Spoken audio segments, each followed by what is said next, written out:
Hello, how are you all doing? Welcome to the stream.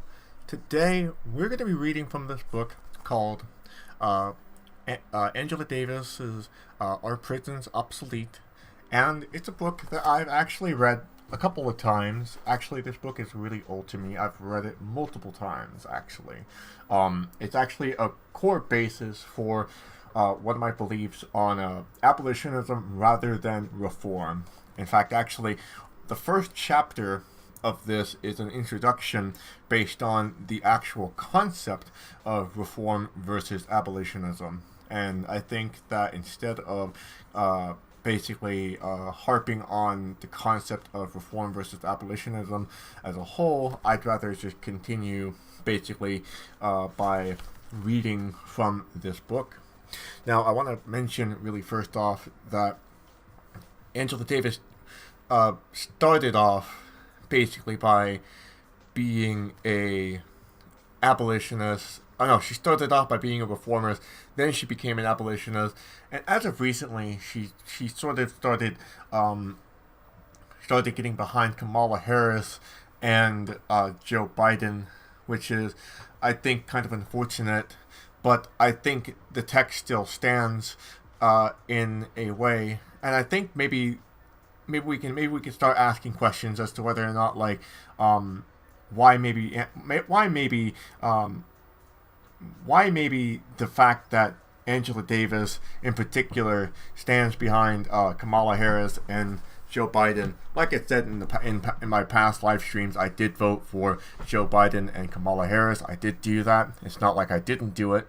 But however, we need to remember that reform does not necessarily mean that it is the solution to our problems at hand here. So, let's continue and start with the first chapter. And by the way, I'm not going to read the whole book. I'm just going to read the first chapter. It's from page 9 to 22. So, yeah, it's the introduction. Reform, it's an introduction. Prison reform or prison abolitionism. So let's get started. And if you want to read along, the link is in the description. In most parts of the world, it is taken for granted that whoever is convicted of a serious crime will be sent to prison.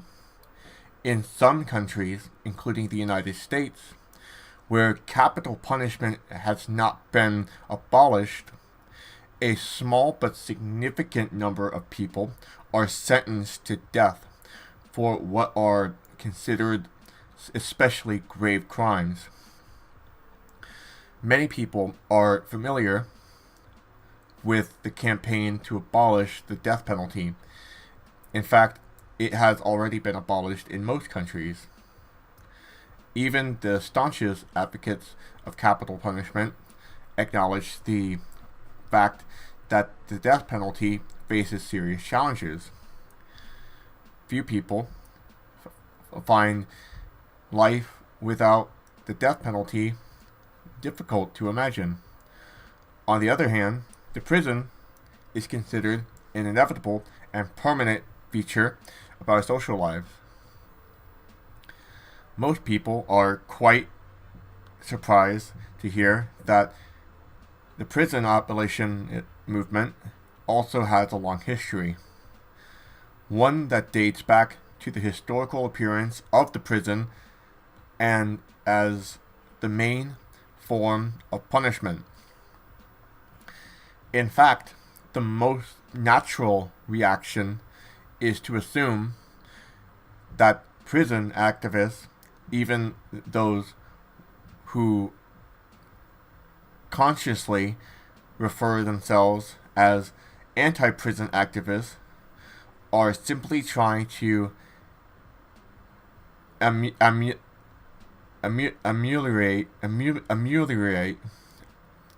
prison conditions, or perhaps to reform prison in more fundamental ways. In most circles, prison abolition is simply unthinkable and implausible. Prison abolitionists are dismissed as utopian and idealist, whose ideas are at best unrealistic and unpredictable, or impractical, and at worst mystifying and foolish. This is a measure of how difficult it is to envision a social order that does not rely on the threat of sequestering people in dreadful places designed to separate them from their communities and families. The prison is considered so natural that it is extremely hard to imagine life without it. Thank you, Volty. I really appreciate it. It is my hope that this book will encourage readers to question their own assumption. Yes, this is live. It is my hope that this book will encourage readers to question their own assumption about this prison, about their own assumptions about the prison. Many people have already reached the conclusion that the death penalty is an outmoded form of punishment that violates basic principles of human rights. It is time, I believe, to encourage similar conversations about the prison. During my own career as an anti-prison activist, I've seen the population of the U.S. prison increase with such rapidity that many people in Black, Latino, and Native American communities now have a far greater chance of going to prison than of getting a decent education. When many young people decide to join the military service in order to avoid the inevitability of a stint in prison, it should cause us to wonder whether we should not try to introduce better alternatives.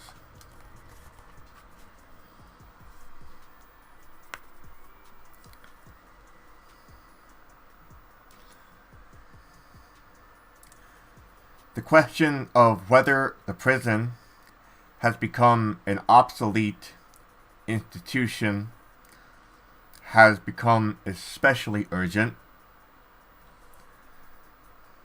in the light of the fact that more than 2 million people out of the world total of 9 million now inhabit U.S.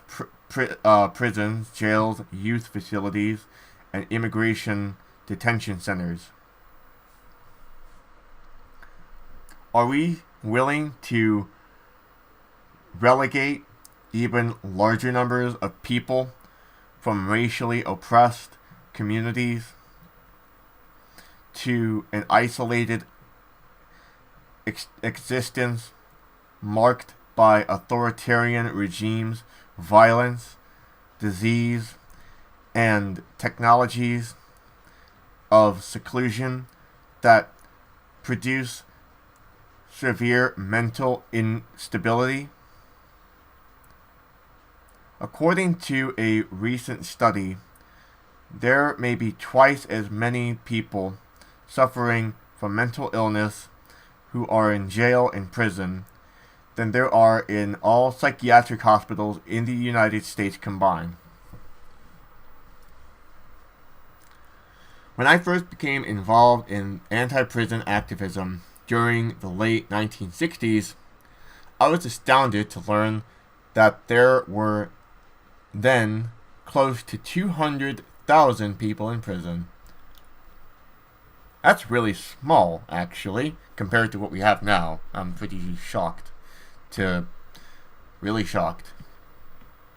Had anyone told me that 3 decades, 10 times as many people would be locked away in cages, I would have been absolutely incredulous. What's the name of the book?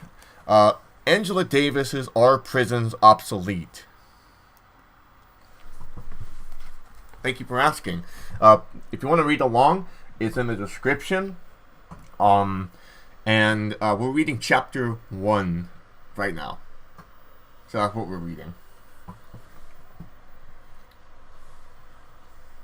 Anyway.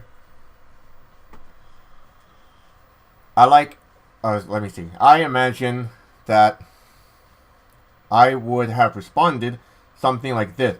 As racist and undemocratic as this country may be, I remember during that period the demands of civil rights movements had not yet been consolidated. I do not believe that the U.S. government will be able to lock up so many people without producing powerful public resistance. No, this will never happen. Not unless this country plunges into fascism. That's a pretty bold statement, I think, and I think that's a very correct statement. I think we have plunged into fascism, Angela Davis.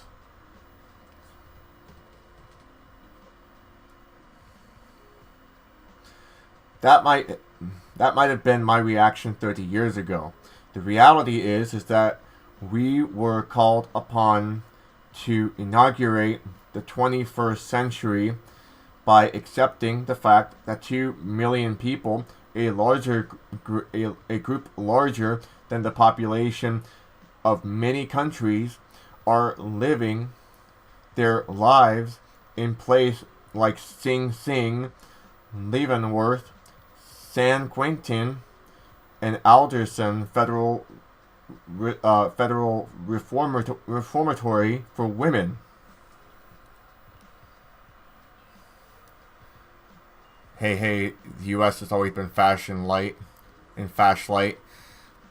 No, I think the U.S. has always been settler colonial, and then it's just basically plunged into fascism just at some point within like World War II at some point, basically, when it just decided to like basically become neoliberalism in the 1980s for the most part. I don't know. There's some history of it. I don't know. I don't know. I can't really comprehend it at this point. Let's just keep reading. Flashlight is probably correct. I'll give you that, Volty. You got it. Flashlight it is. Flashlight. Anyway. Where were we? The gravity of these numbers become even more apparent when we consider that the U.S. population in general is less than 5% of the world's total, whereas more than 20% of the world's combined prison population can be claimed by the United States.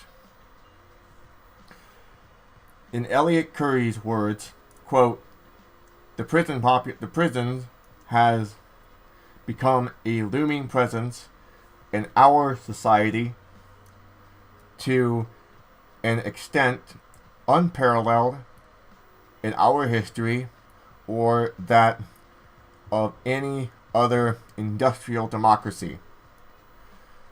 Short of major wars, mass incarceration has been the most thoroughly implemented government social program of our time.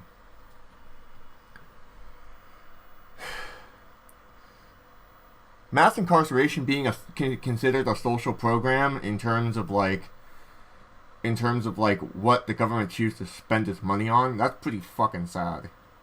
Especially like considering that's what like what we that's what the United States government chooses to spend most of its budget on, and most of the major wars.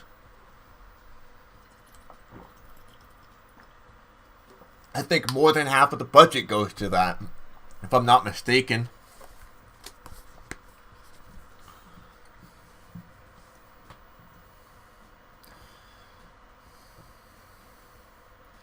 And I mean, like, you can say, well, we can reform that, and we can probably defund the police, and we can defund the police by voting for Joe Biden, and, Joe Biden can fix that and, basically make it so that way the police will not have so much of an allocation of our resources, but that's not necessarily the case, because for one, Joe Biden doesn't want that, and two, the police will always fight for that resource allocation. That's what they do, and so will the fascists.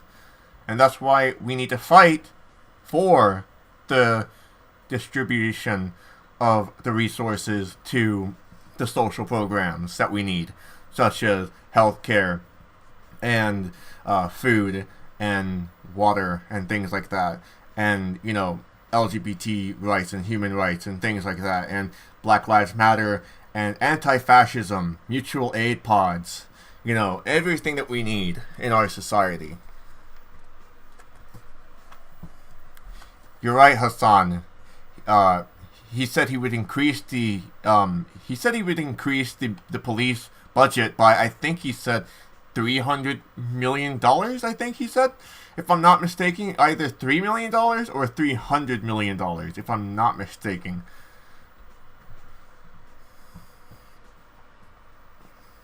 Anyway, thinking about the possible obsolescence.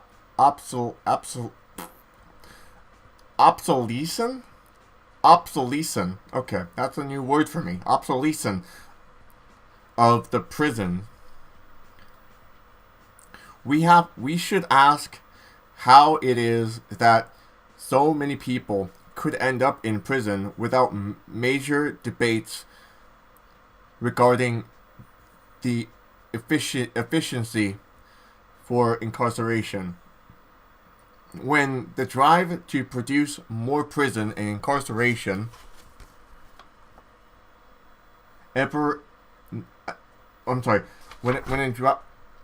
when the drive to produce more prison and incarcerate ever larger numbers of people occurred in the 1980s during what is known as the Reagan years, politicians argued that tough on crime stances, including certain imprisonment and longer sentences, would keep communities free of crime. However, the practice of mass incarceration during that period had little to no effect on official crime rates. In fact, the most obvious pattern was that larger prison populations led to no safer communities, but rather to even larger prison populations. Each new prison spawned yet another new prison. And as the U.S. prison system expanded, so did the corporate involvement of the construction, provision goods and services, and use of prison labor, because the extent of the prison building and the operation began to attract vast amounts of capital from the construction industry to the food and healthcare provision in a way that recalled the emergence of the military-industrial complex. We began to refer to it as the prison-industrial complex. Interestingly, And they might, and she might actually bring this up actually in the next paragraph. I'm not entirely sure, but what's interesting is that before the Reagan years, when prisons started to skyrocket, especially in California, basically, and when the war on drugs started to accelerate. And we talked about this when we read the New Jim Crow, actually, in that video stream. Basically, crime started to go up too, actually, because of the fact that, the police started to funnel drugs into black communities. And that was a huge thing. That was a huge thing going on. And they started to build more prisons as a result of that, and it was mainly as a process to extort profit, like an entire industry out of prison, imprisoning and enslaving black people as a whole, like in a way like criminalizing black people. So yeah. Eric, I fully agree with you, but you don't need to convince me. I fully agree with you there. You don't need to convince me. But we're on the same page. We're just educating those who disagree here. Are prisons obsolete?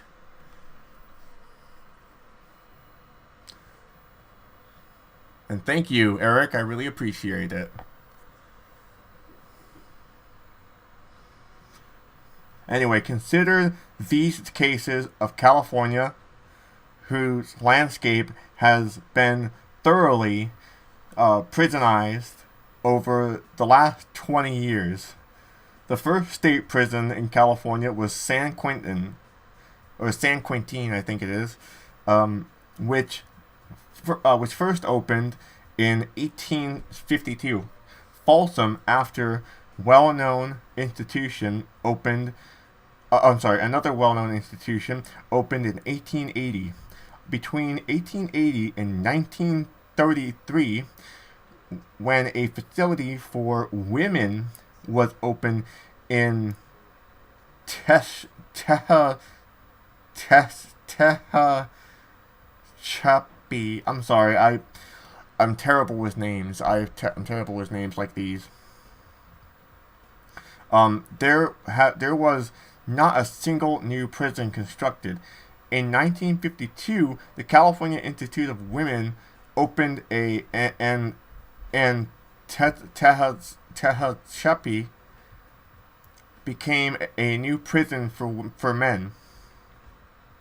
In all, between 1852 and 1955, 9 prisons were constructed in California. Between 1962 and 1965, 2 camps were established along the California Rehabilitation Center.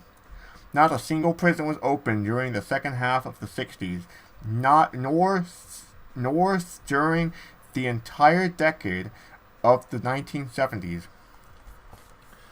However, a massive project of prison construction was initiated during the 1980s. That is, during the years of Reagan presidency. 9 prisons, including the Northern California Facility for Women, were opened between 1984 and 1989. Now it's 1984. Knock, knock at your front door. It's the secret police. We're come for your uncle deeds. I don't know. Anyway, recall that it had more than 100 years to build the first 9 California prisons. In less than a single decade, the number of California prisons doubled. And during the 90s, 12 new prisons were opened. During the including 2 more for women. In 1995, the Valley State Prison for Women was open. According to its mission statement, it provides 1980 women beds for California's overcrowded prison system. However, in 2002, there were 3,570 prisoners, and the over 2 women's prisons were equally overcrowded. There are now over 33 prisons, 38 camps, 16 community correctional facilities, and 5 tiny prisoner mother facilities in California.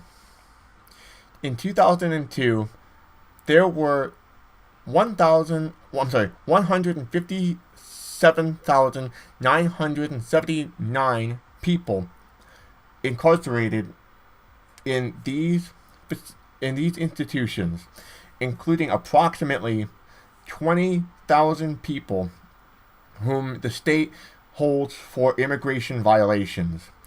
The racial composition of this prison population is revealing. Latinos, who are now in the majority, account for 35.2%, African American 30%, and white prisoners 29%. I just got a comment, by the way,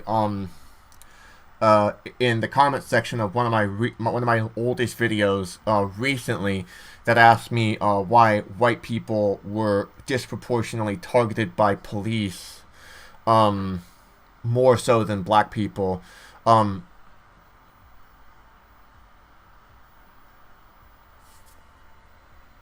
Go fuck yourself, racist shithead.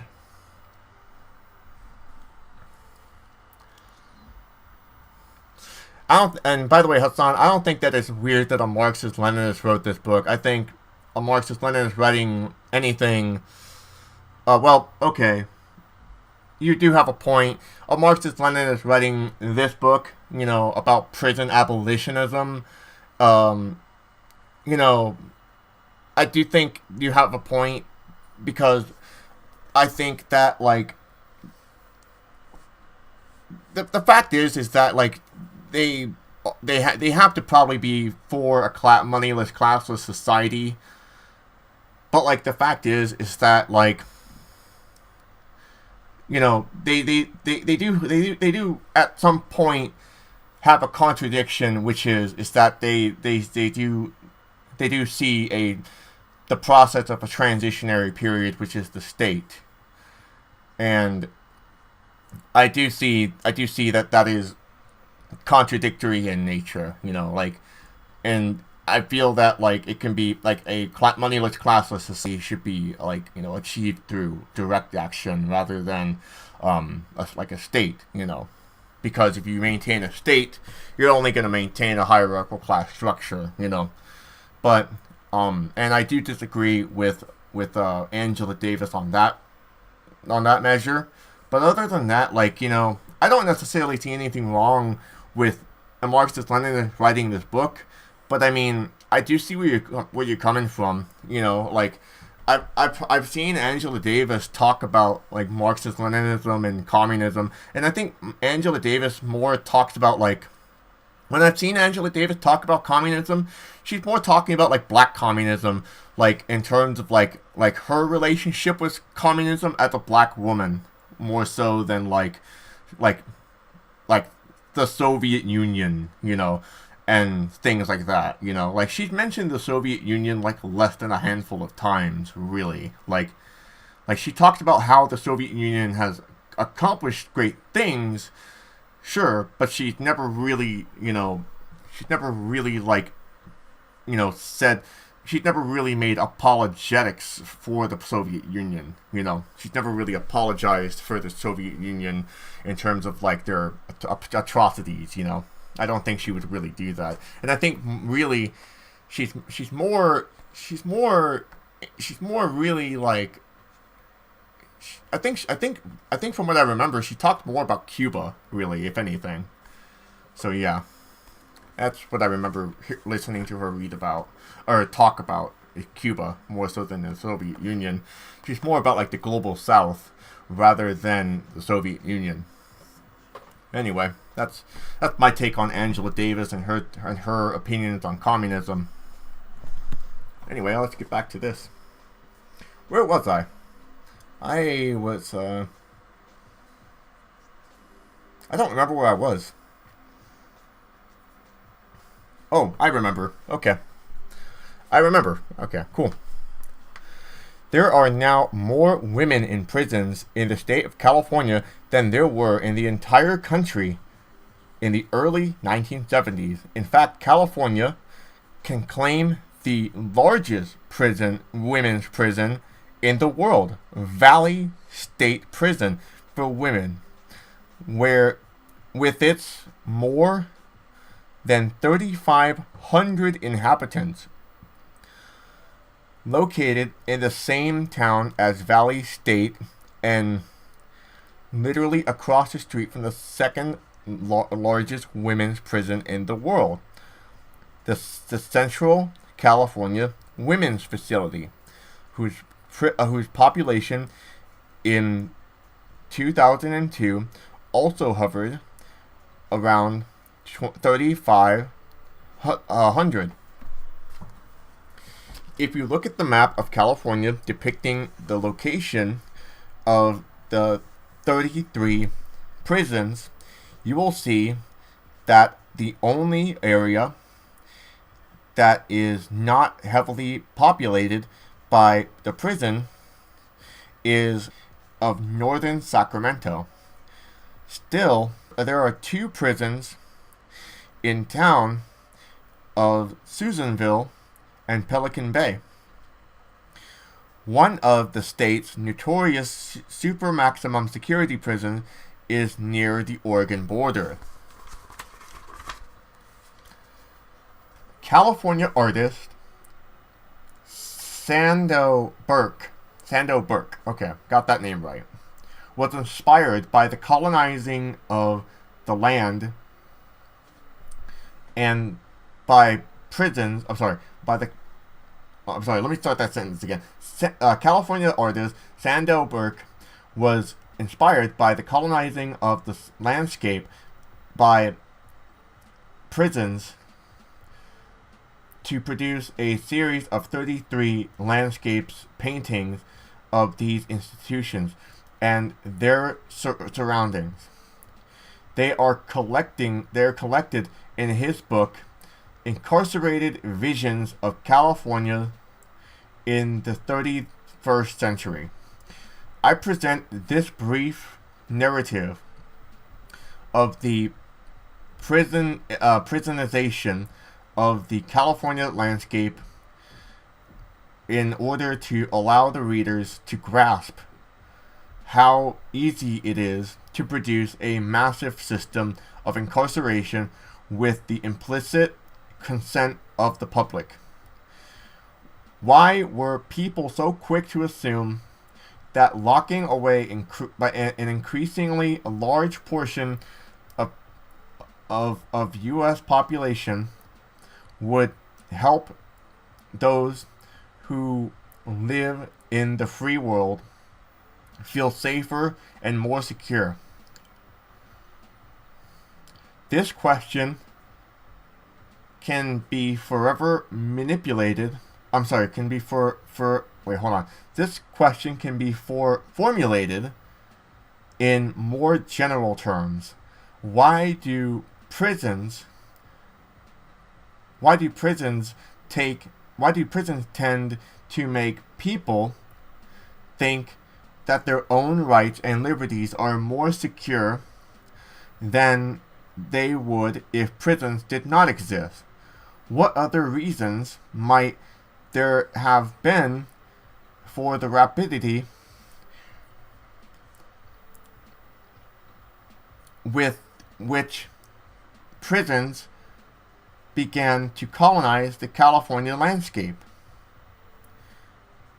Geographer Ruth Gilmore describes the expansion of prisons in California as, quote, a geographical solution to socio-economic problems.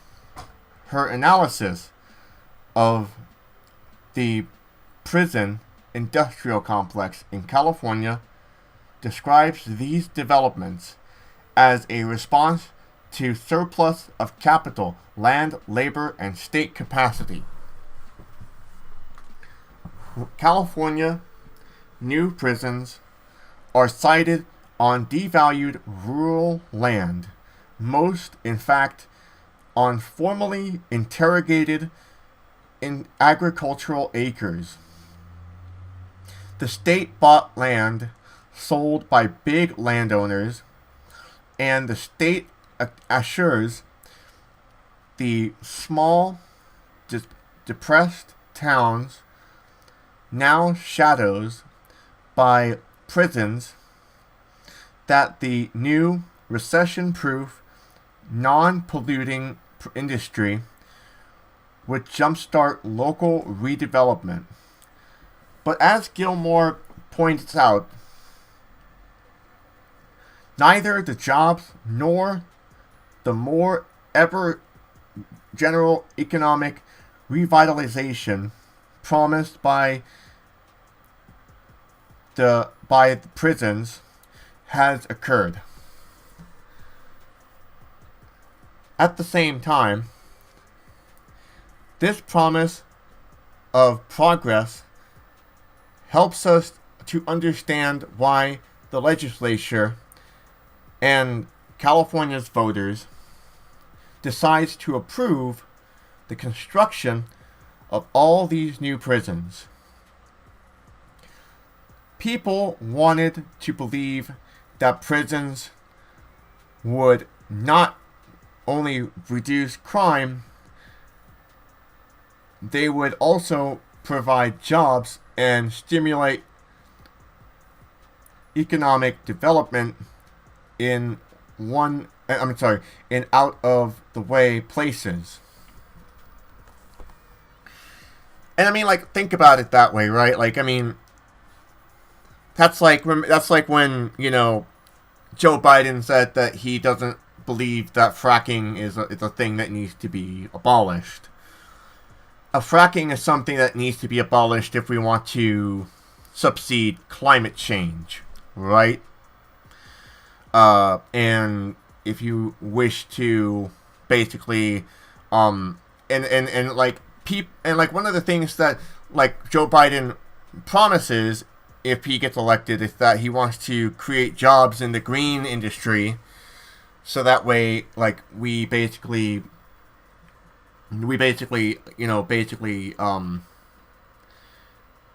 stimulate the economy. But he won't stop fracking because he sees oil as a valuable tool for economic growth.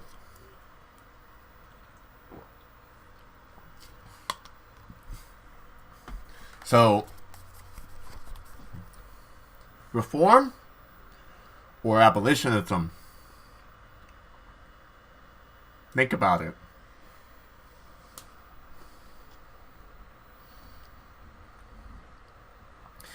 At bottom, there is only one fundamental question. Why do we take prison for granted? While a relatively small proportion while a relatively small proportion of the population has ever directly experienced life inside a prison, this is not true for poor Black and Latino communities. Neither is this true for Native Americans, for certain Asians communities, but even among those people who must regrettably accept prison sentences.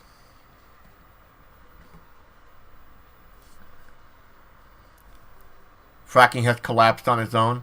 If you're referring to the death of Bob Murray, I don't know about that. I mean, somebody will replace him at some point. I don't know about that.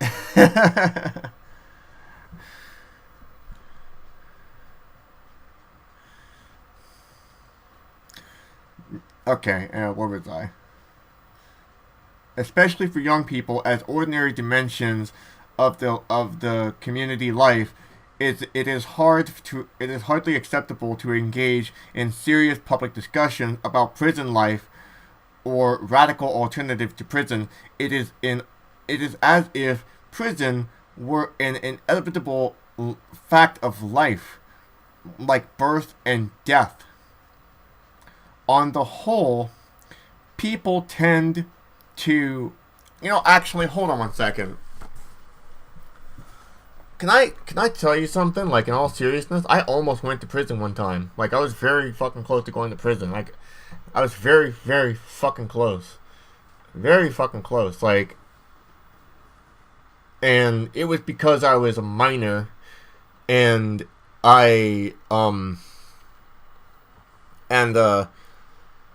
holy shit, like I'll tell you, like I was a minor, and I was out like at 3 a.m, and like I went to court, and I was instructed by my parents to play the sweet little boy role.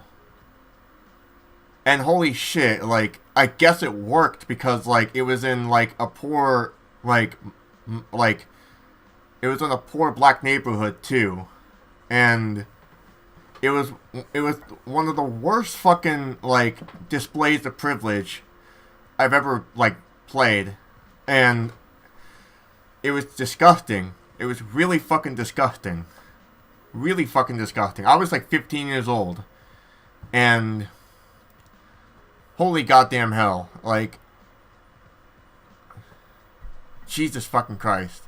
And but the police at that time, I think, honestly, that was one of the first times I was probably the first time in my life I ever realized in my life that the police were fucking assholes. Like, when I got arrested, like, that was the first time I realized the police were fucking assholes. Like, because the police drove by and they shined a flashlight on me, and then they came back and they're like, "What are you doing, punk?" And I'm like, "Oh, I'm just walking." And then they're like, "Well, you can't be out at fucking 3 a.m. And I'm like, "Oh, well, I'm sorry." And they're like, "Put your hands up, fucker." And I'm like, and just, I was scared. And I was just like, "I'm sorry, dude." And they're like, "Don't call me dude, fuck." And I'm like, "Okay, I'm sorry." And they started going through my phone, and they put me in handcuffs and things like that, and they basically like shoved me against the car. They did a cavity search in me and things like that. It was one of the most humiliating things I've ever had to go through.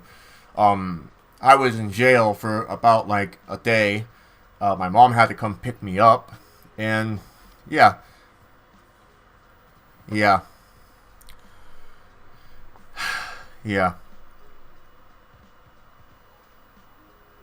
And yeah, playing as a boy, as a trans girl, is really fucking tough. You're right.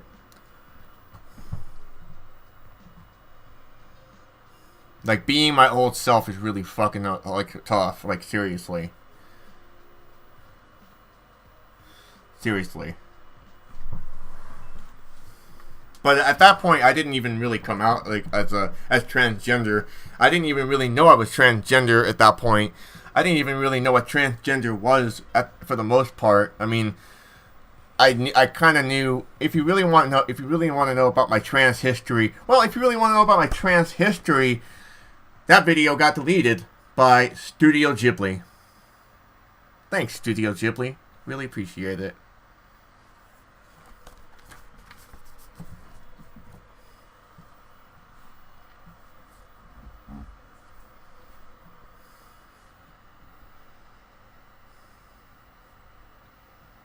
Anyway, let's go back to this. On the whole, people tend to take prisons for granted.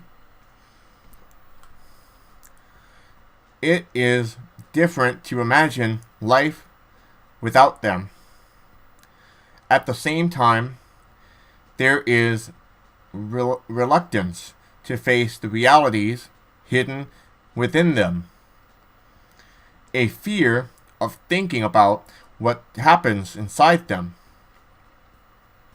Thus, the prisons is present in our lives. And I'm sorry, I fucking lost my place. Thus, the prisons is present in our lives, and at the same time, it is absent from our lives. To think that this simultaneous presence and absence is to begin to acknowledge the part played by ideology in shaping the way we interact with our social surroundings. We take prison for granted, but are often afraid to face the reality they produce.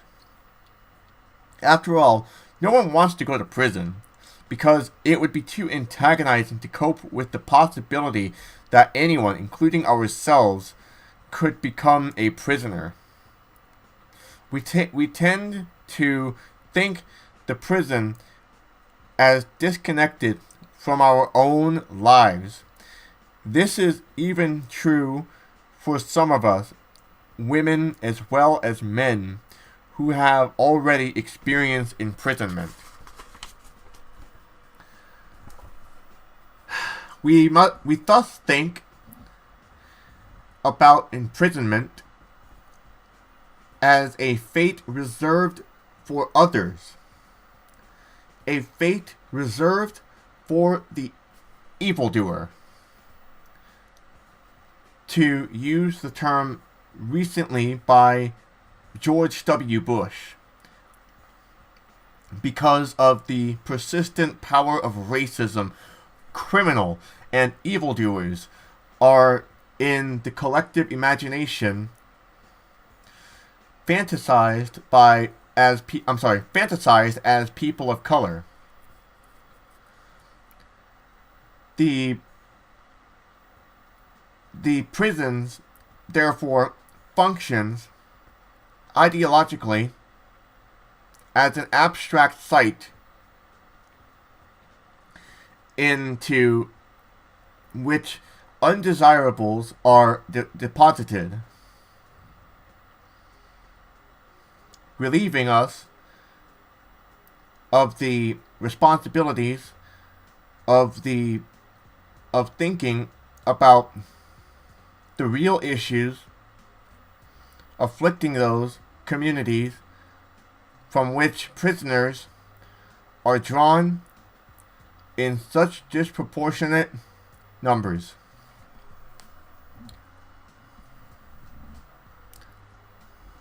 This is the ideological works that the prison performs. It relieves us from the responsibilities seriously engaging with the problems of our society, especially those produced by racism and increasingly global capitalism. Capitalism, that was what I was gonna say. Capitalism. Fuck capitalism. Capitalism. Anyway, what, for example, do we miss when we try to think about prison expansion without addressing larger economic development?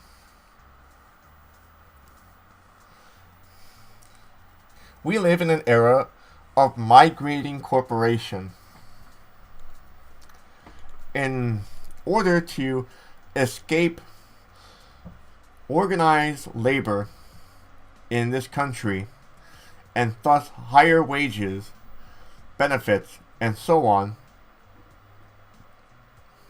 corporations roam the world in search of nations providing cheap labor pools. This corporate migration thus leaves entire communities in shambles. Huge numbers of people lose jobs and prospects for future jobs. Because of economic base of these communities is destroyed, education and other surviving social services are profoundly affected. This process turns the men, women, and children who live in these damaged communities into perfect candidates for prison. Have a good night, Volti. Thank you for stopping by, and please rest well. Love you, sweetie.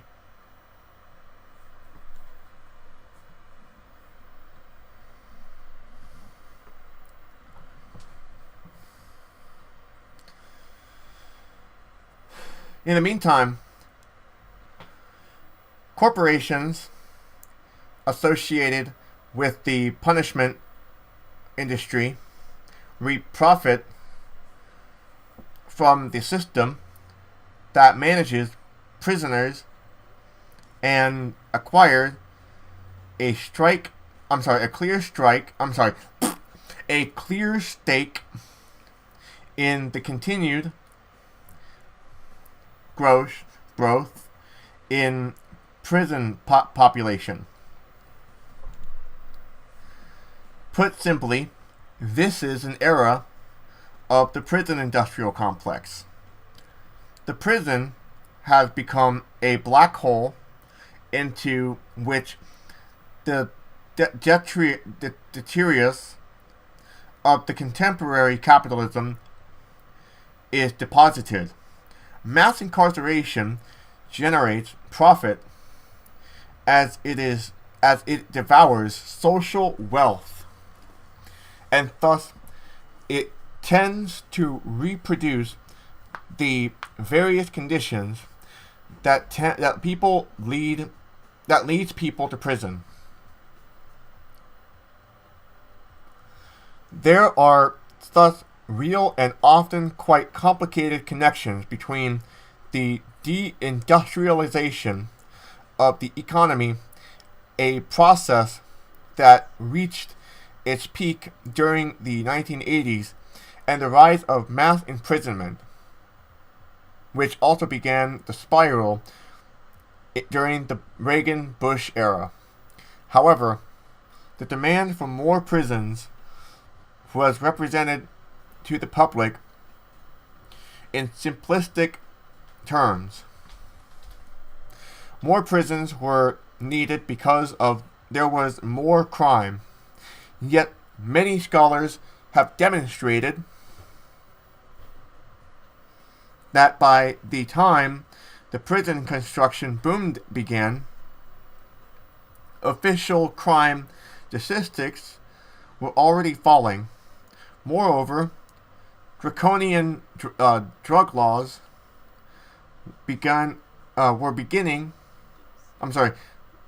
moreover, the draconian drug laws were being enacted, and 3 strikes provisions were on the agenda of many states.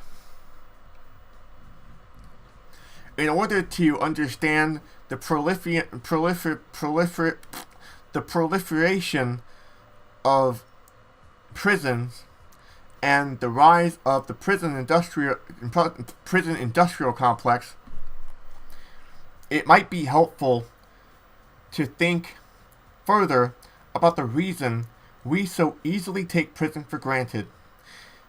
In California, we have seen almost 2/3 of existing prisons were opened during the 80s and 90s. Why was there no great outcry? Why was there such an obvious level of comfort with the prospect of many new prisons? A partial answer to this question has to do with the way we consume media images of prison.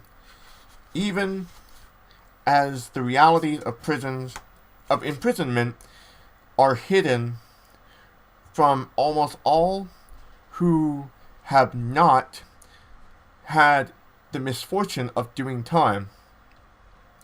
Cultural critic Gina Dent has pointed out that our sense of familiarity with the prison comes in part from representation of prisons in film and other visual media.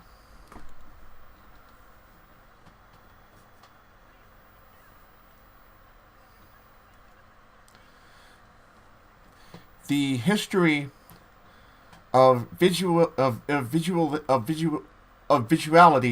linked links to the prisons is also a main reinforcement of the institution of the prison as a naturalized part of our social landscape. The history of film has always been wedded with the representation of incarceration. Thomas Edison's first films, dating back to 1901, reenactment presented as newsreel execution of it's a Hungarian word, with panorama of Osborne prison,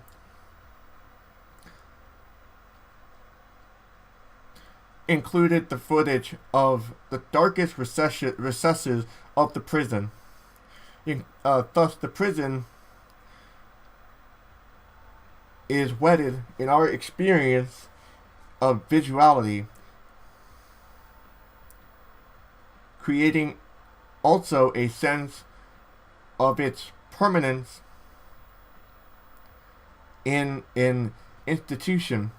We also have a constant flow of Hollywood prison films, in fact, a genre.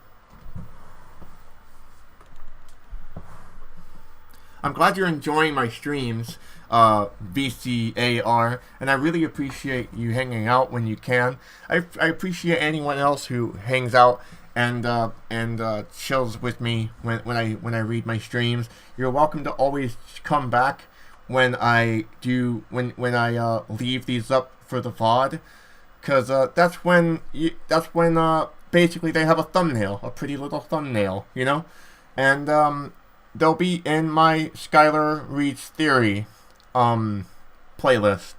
So yeah, this book, like I said, is Angela Davis's Are Prisons Obsolete book, and the book is in the description. And we're reading chapter 1 right now. We're on page 18. We're pretty close to the end. We have like a couple pages left, actually. So yeah. And hello, Nestor. How you doing? Welcome to the stream.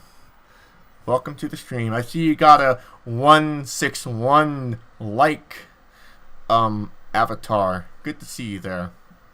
If I see that number correctly, it looks like it's 161.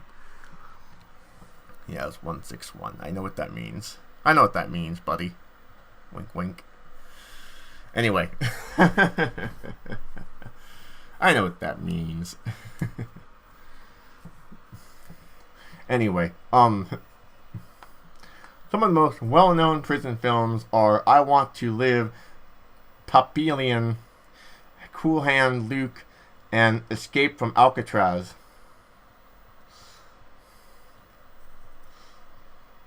It also bears mentioning that television programming has become increasingly saturated. Increasingly saturated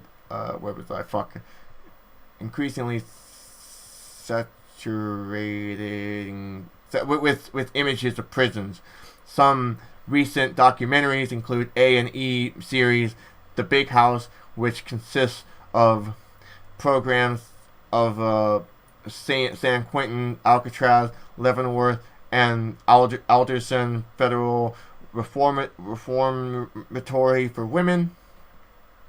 The long-running HBO program Oz has managed to persuade many viewers that they know exactly what goes on in male maximum security prisons.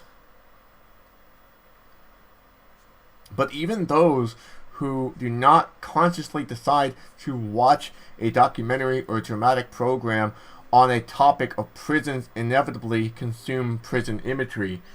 You're doing it right now. I'm just kidding. But seriously.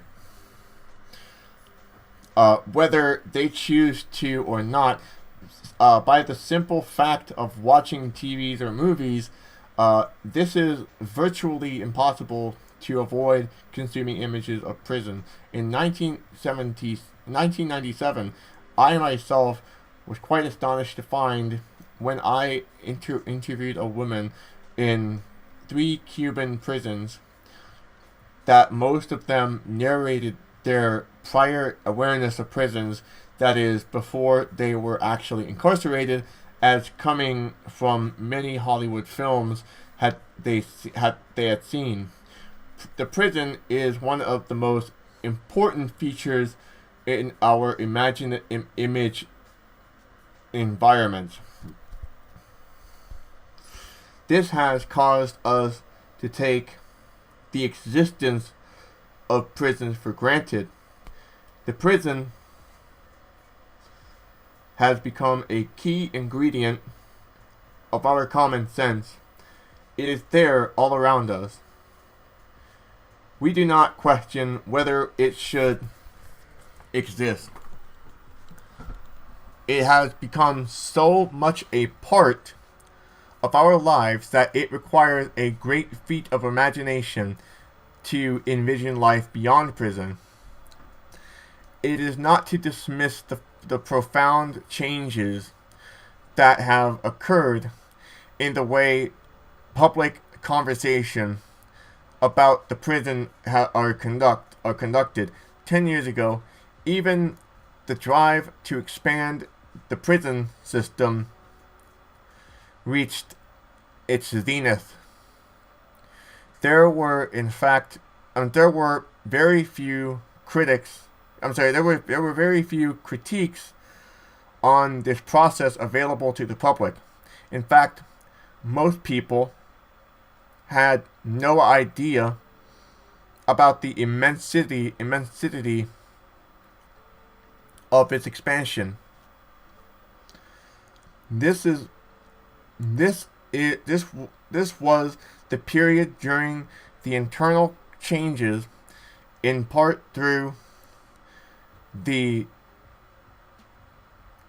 application of the new technologies, led the U.S. prison system in a much more repressive direction, whereas previous classifications has been confined to low, medium, and maximum security. A new category was invented, that of the super maximum security prison, or the supermax. The turn towards increased repression of a security system, distinguished from the beginning of its history by its repressive regimes, caused some journalists, public intellectuals, and progressive agencies to oppose the growing reliance on prisons to solve social problems that are actually exacerbated by mass incarceration. In 1990, the Washington-led sentencing project published a study of U.S. populations in prisons and jails, and on parole and probation, which concluded that one in four black men between the ages of 20 and 29 were among these numbers.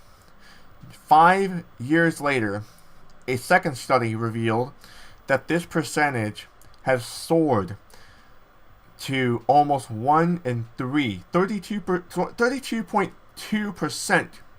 Moreover, than 1 in 10 Latino men in the same age range were in jail or prison or on probation for parole. Fucking hell, mate.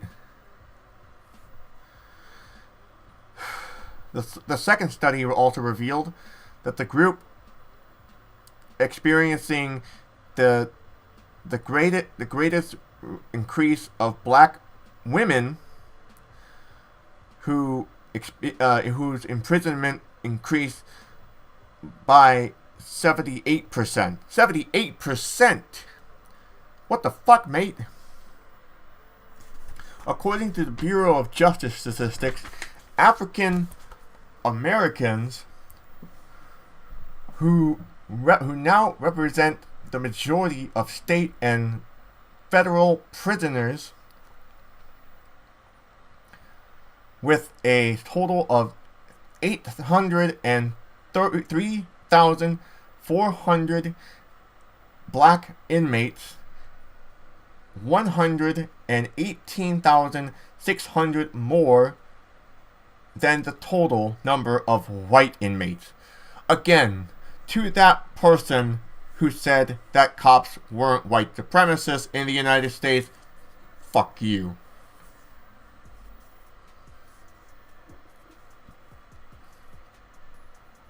During the late 90s, major articles on prison expansion appeared in Newsweek, Harper's, Emerge, and Atlantic Monthly. Even Colin Powell raised the question of rising numbers of black men in prison when he spoke at the 2000 Republican National Convention, which declared George W. Bush its presidential candidate. Interesting, because Colin Powell is a very significant person. Colin Powell is the man who ordered the My Lai massacre.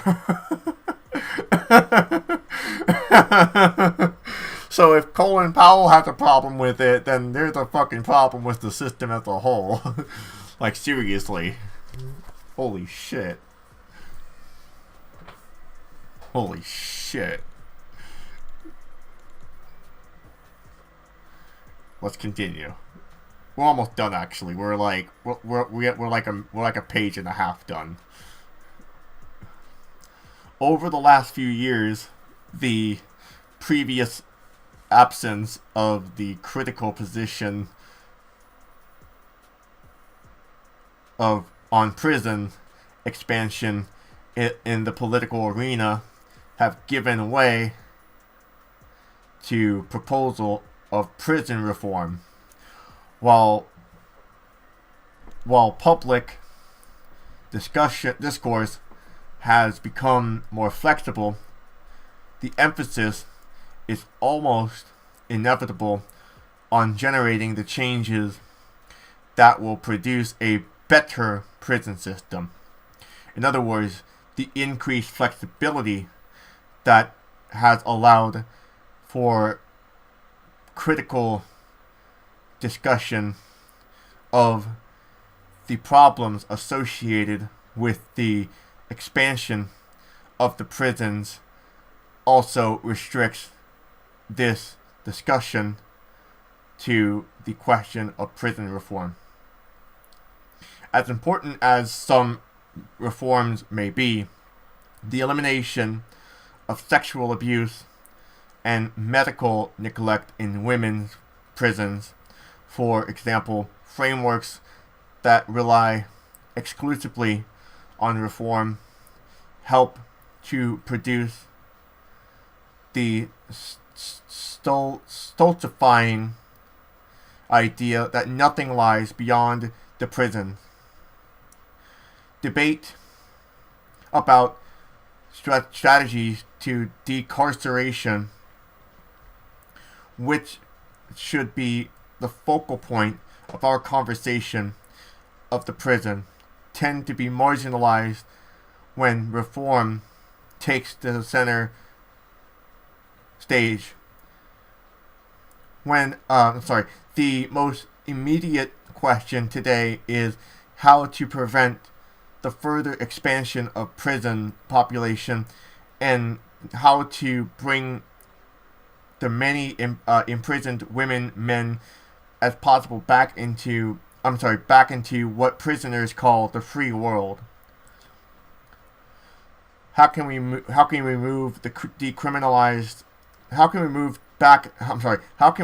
to decriminalize drugs use and the trade in sexual services?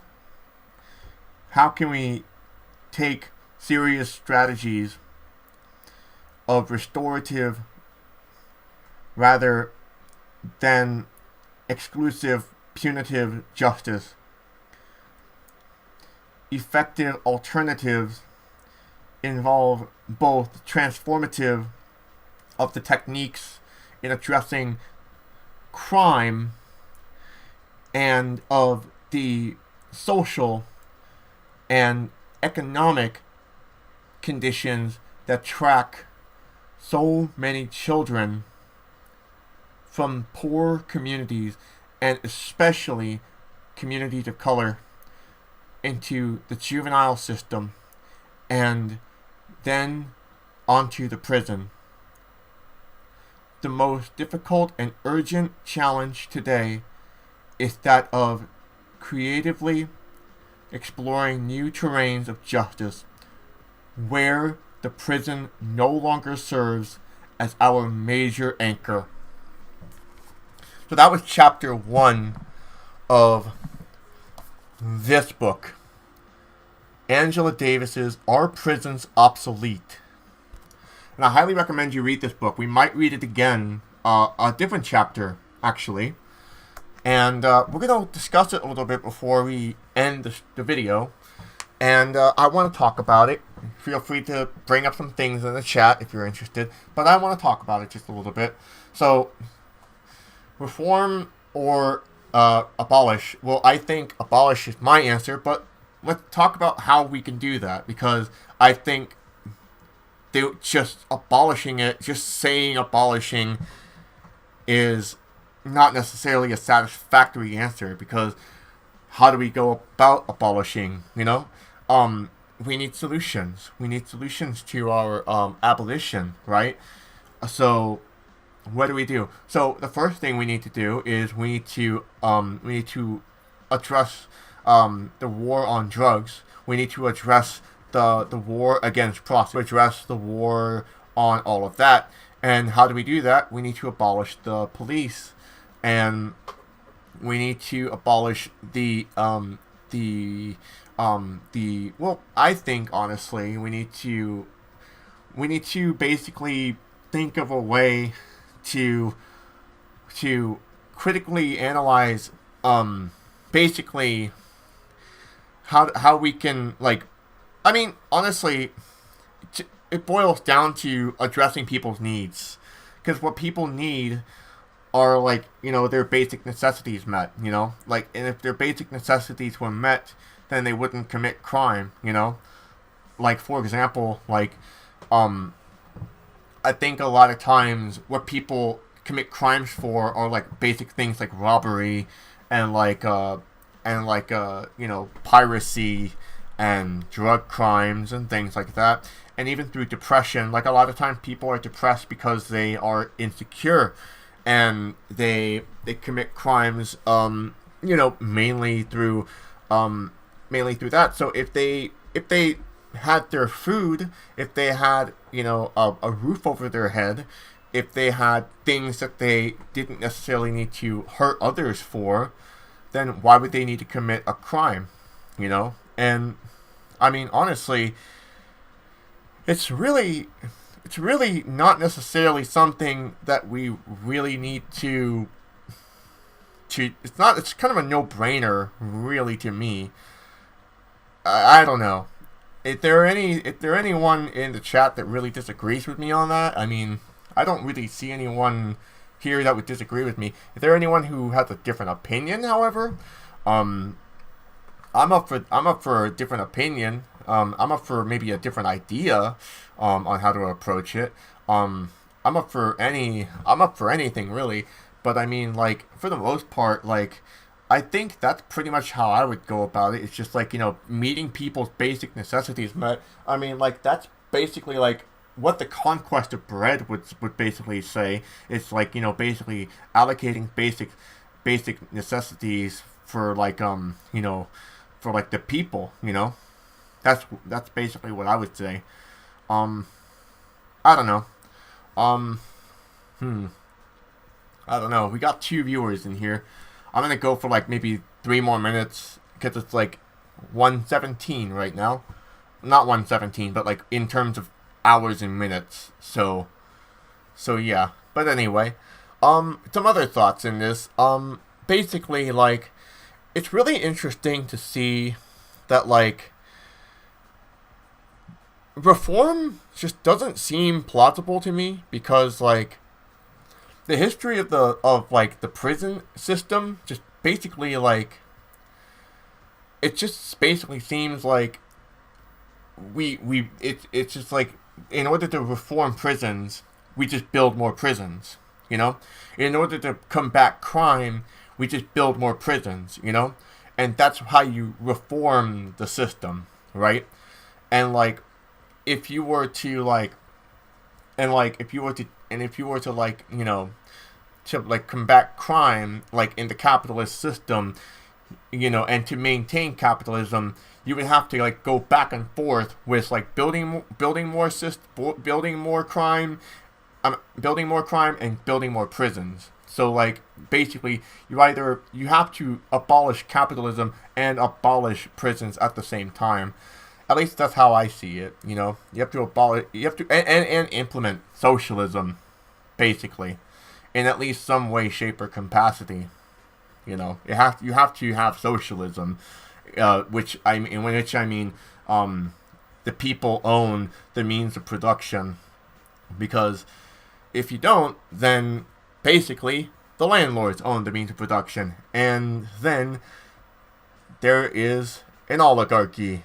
And that's no good. Alright, well, I think that's about it for today. I appreciate everyone hanging out. By the way, yes, to answer that question earlier, I do live in the US. But I decided to stream really late at night. I'll put this on my Skylar Reads Theory playlist. And yeah, we will read again from this book, maybe another time. I highly recommend reading this book.